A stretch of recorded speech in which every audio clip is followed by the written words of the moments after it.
భారత అంతరిక్ష పరిశోధనా సంస్థ ఇస్రో మరో ఘనతను సొంతం చేసుకుంది.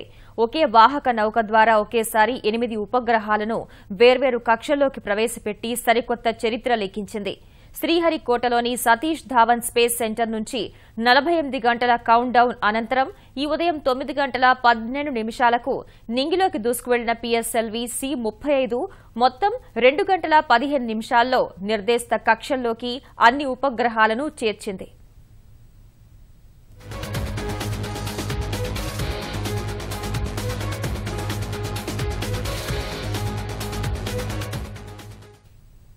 అంతరిక్ష ప్రయోగాల చరిత్రలో ఇస్రో కీర్తి కిరీటంలో మరో కలికితురాయి చేరింది.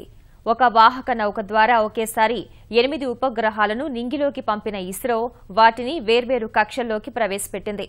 48 గంటల కౌంట్ డౌన్ అనంతరం ఉదయం 9 గంటల 12 నిమిషాలకు నింగిలోకి దూసుకువెళ్లిన పిఎస్ఎల్వి C-35 భారత్కు చెందిన వాతావరణ ఉపగ్రహం స్కాట్శాట్-1, ముంబై ఐఐటి విద్యార్థులు రూపొందించిన ప్రథమ్, బెంగళూరులోని పీఈఎస్ విశ్వవిద్యాలయ విద్యార్థులు తయారు చేసిన పీశాట్ ఉపగ్రహాలతో పాటు అల్జీరియాకు చెందిన 3 ఉపగ్రహాలు, కెనడా, అమెరికాకు చెందిన ఒక్కో ఉపగ్రహాన్ని నిర్దేశిత కక్షల్లోకి ప్రవేశపెట్టింది.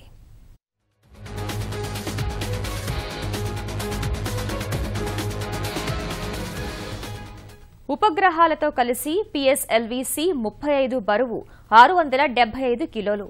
ఇందులో స్కాట్శాట్-1 బరువే 371 కిలోలు. ప్రయోగం జరిగిన 17 నిమిషాలకు ముందుగా స్కాట్శాట్-1 ఉపగ్రహాన్ని భూమికి 730 కిలోమీటర్ల ఎత్తులో సూర్యానువర్తన ధృవ కక్షలో పిఎస్ఎల్వి ప్రవేశపెట్టింది. అనంతరం భూమి నుంచి 689 కిలోమీటర్ల ఎత్తులోని సూర్యానువర్తన ధృవ కక్షలో మిగిలిన ఉపగ్రహాలను ఒక్కొక్కటిగా వాహన నౌక ప్రవేశపెట్టింది. మొత్తం ప్రయోగం పూర్తయ్యేందుకు 2 గంటల 15 నిమిషాల సమయం పట్టింది.